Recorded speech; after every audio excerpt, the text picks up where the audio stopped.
Welcome everybody, hopefully you're doing fine, and this is what we will talk about today: how to create this vortex like type of water movement in a circle, and the velocity is being custom made, so white water will be affected by this force and the water will be making these kind of waves. So this is another view, so how the water is going down, and this is another view. These are the particles that being moved in this flat tank.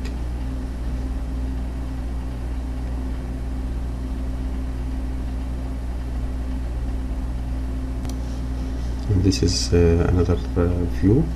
These are the particles of the flip of the flat tank that being done as a flip box, so you can see the movement colored according to the velocity. And this one is the white water flip box,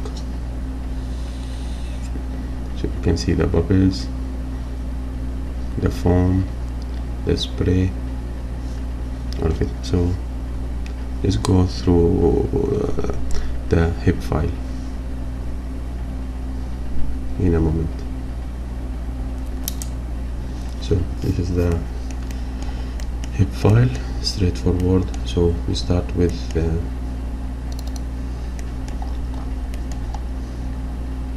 a circle. So this is a circle.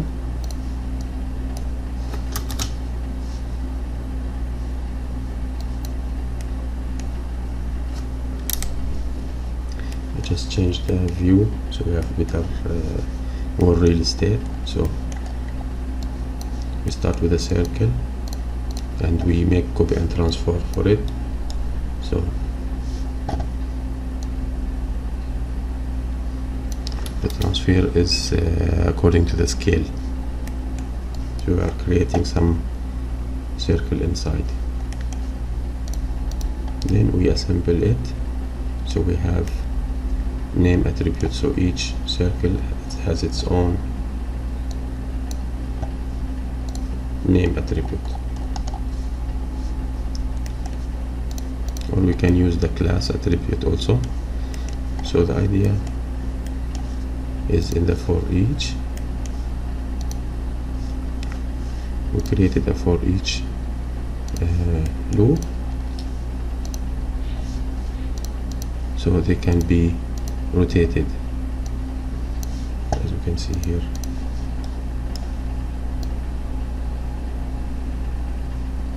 So the rotation is according to the iteration of each this is the iteration of each circle, or you can use also the class attribute. Both is valid, and I'm using the time or frame per second. So this is the movement. So we can create the velocity with this movement, and to have a depth I copy transform it also. As you can see, I'm still carrying out the movement, and I make it narrow at the bottom with the scale. In this part we will start to create the custom velocity. So body frame, so we have some velocity. Okay, it's tiny, pointing to that direction. I added attribute triangle. In this one I'm multiplying the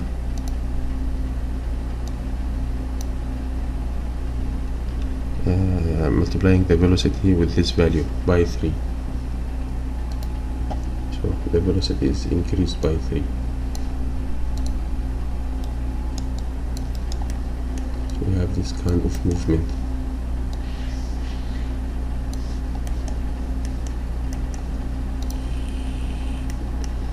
After that I want to create the velocity volume.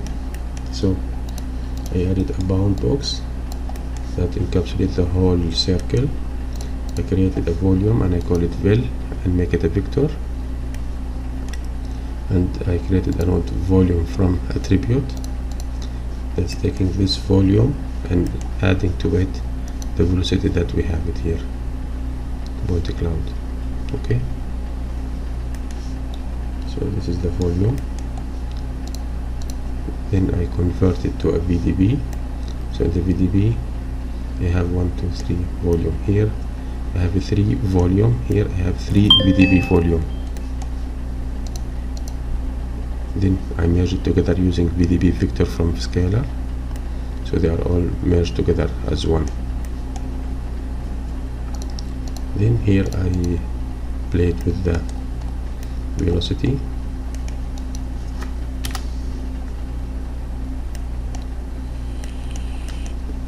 So I'm taking the bounding box and I'm interested in the y-axis because I want to make it higher here and less here. So I'm ramping it upside, then I'm multiplying it with a constant to make it in the negative y, so it's pointed downward. See, I'm here importing the velocity, binding it because it's a 3 vector, so I'm vector to float because I'm interested to make the y axis in the negative. Then I'm multiplying it with the rest of the bounding box, but I'm putting it at the top. So this is vector, this is float. I'm adding all of it back to the velocity. So if we view it, this is how it looks. And here we can play with the ramp.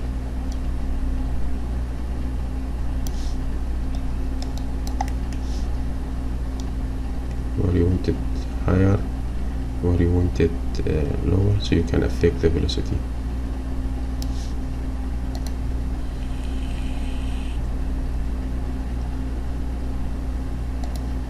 So this will drive the particle. Here, this is out the fill. It's the same this one.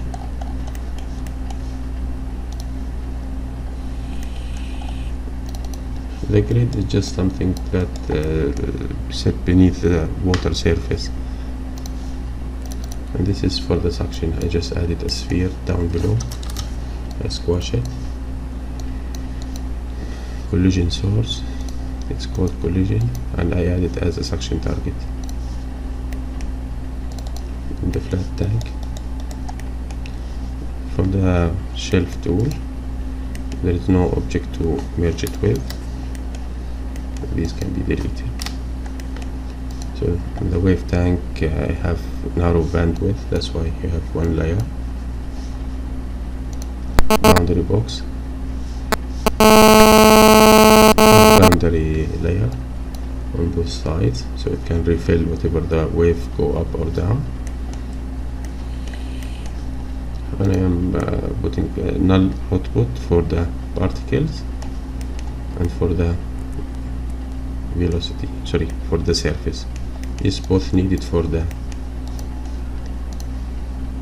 narrow band in the flip solver.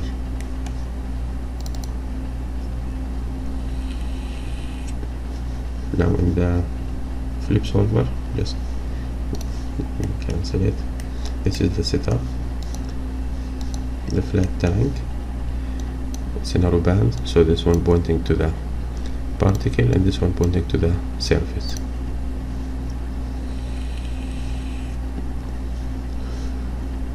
I'll just put the guide for the velocity also, so we can visualize it. We make it 0.5.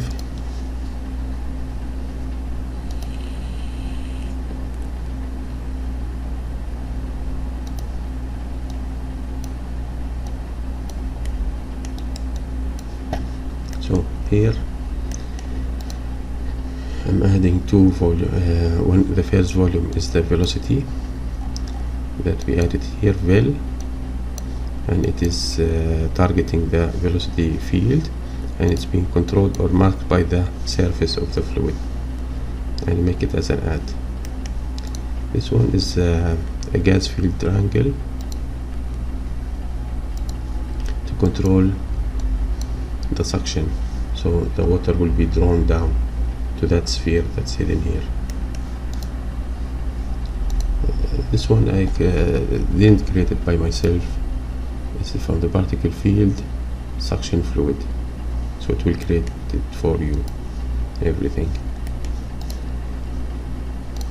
In the particle motion behavior, receding is on, vorticity is on, volume motion kept brutal smoothing 2.1, new volume and water layer or water line is on, and boundary is also kept it on.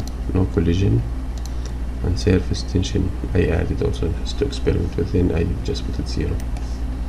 So let me cancel it.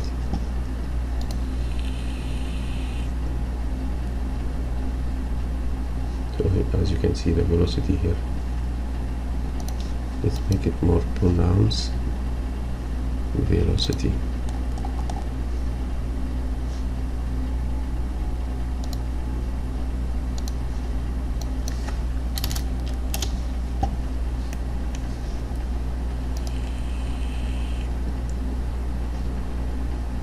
So it is sucking down the water, as you can see here.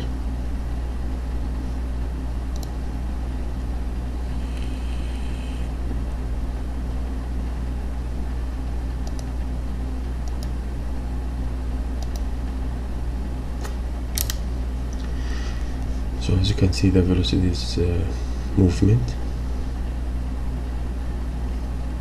pointing downward. And this is the effect of the narrowband. So the particle is only being evaluated at the surface, and wherever beneath it there is a sink layer here, so it will kill all the particles. And here we have the volume, the surface, that will do the smoke calculation and pass the velocity of its voxel result to the particle, so it will react. Otherwise it will be very, very slow. So it's always better to use narrowband with river surfaces of water, ocean, sea, bond of water. Always try to use the narrowband.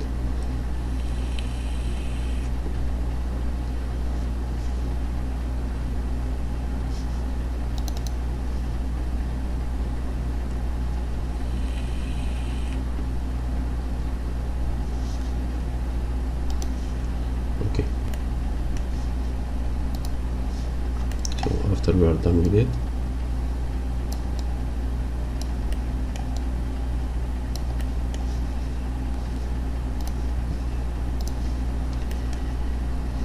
we cache it to the disk.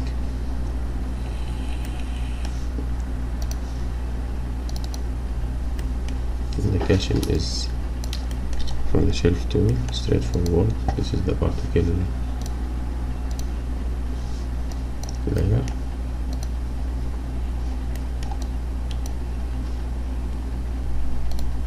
The same one that we created here.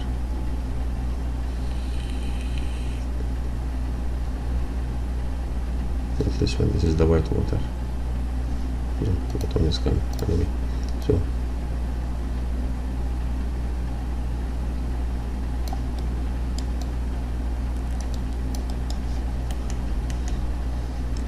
and we use a particle fluid surface to create the mesh for it, and I'm just using here open boundary. I'm not closing it, which can be done because it's not extended version, but just to make it lighter.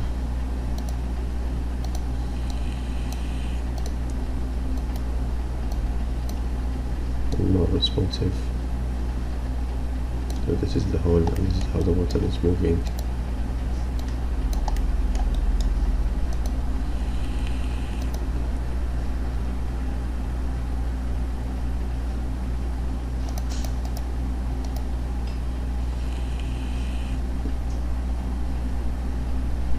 looking cool, very nice. The movement, the velocity being carried out. Okay, then we move to the second phase. That's the white water. It is taking its volume or surface from the cached file, this one here, and it need two things, velocity and volume. I think I keep the same, just increasing the range so I don't end up with a lot of particles, something like this. So these will be the spawn areas that particle will be generated from, which will be from the curvature, acceleration, and vorticity. This one here they can play with, but the default thing is also acceptable. White water sim, I added a drag so they don't fly away very high. I want them to be stick to the surface and very slow. Emission, I decrease the emission amount, and I make them die very quickly also, so the percentage or the rate for them to die is high. Limits, I keep it the same. I keep this also the same, so this is the range that they will be spawned from. I added some variable stiffness between the white water particles so they stick together, and increase the neighborhood distance. Then I cache it, and I use the default setting, and I render them as a volume, as you can see here.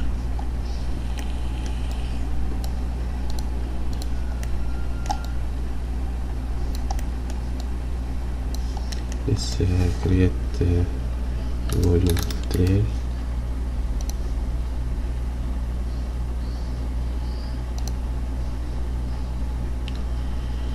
These are the velocity.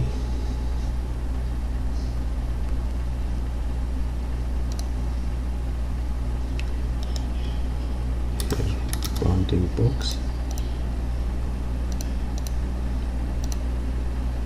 I will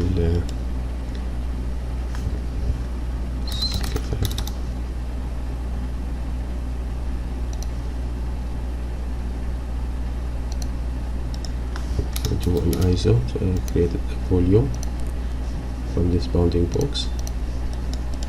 So this is the volume, this is the scalar. I add them here, and here I am visualizing nothing.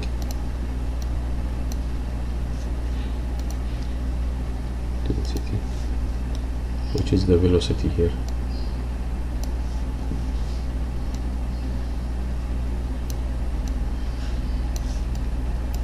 Where is the velocity?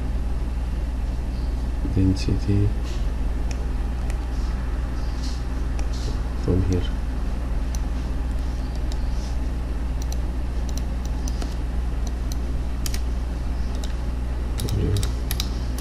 Visualizer. Let me see what volume I have here.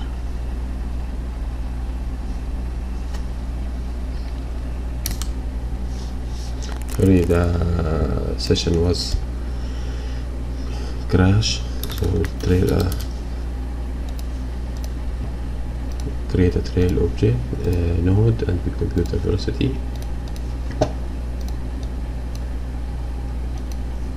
So we can visualize it, and it's chaotic. We would decrease the this one, something more accessible.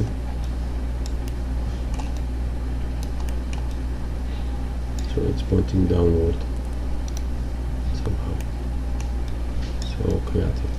Okay, so after this step sorry, so this is a volume. After this step we go to the render phase. I use dome light with HDRI for the background. For the material, for the water, I use redshift material with water setting and make it to the greenish spectrum, and for the white water I use volume and kept it white, not super white, whitish. These are the ones created by default for mantra, which I didn't use. And the ground, just something very very dark brown. In the out, I'm using the fetch for each compressed fluid, the surface, and white water, and I added this batch, so it makes sure that every full frame range of the previous or the top nodes being finished before it continue to the rest. But I stopped here, I didn't continue with karma. I went with redshift, and I'm connecting them in a cascade, so each frame finish or each node finished, it will go to the next one. So this is a render view.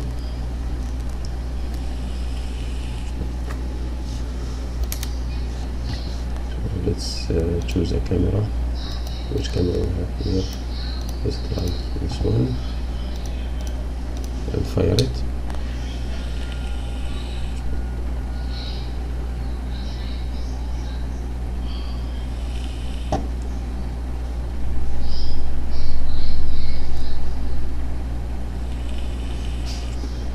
So this is the reflection because of the HDRI, and this is the white water.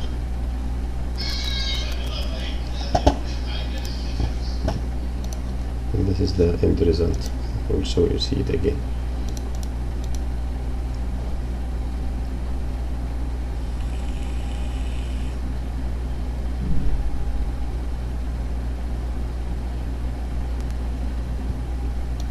Or maybe white water, vortex this way.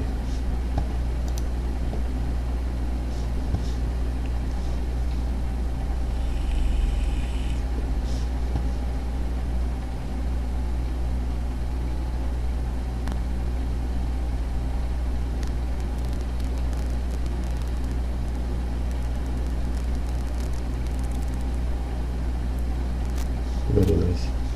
How's the wave being moving?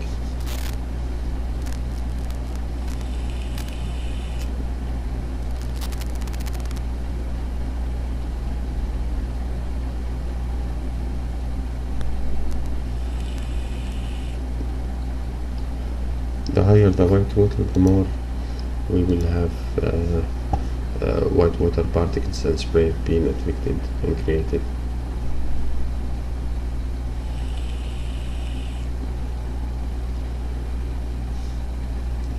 So thank you very much for the support and the view, and see you in another tutorial.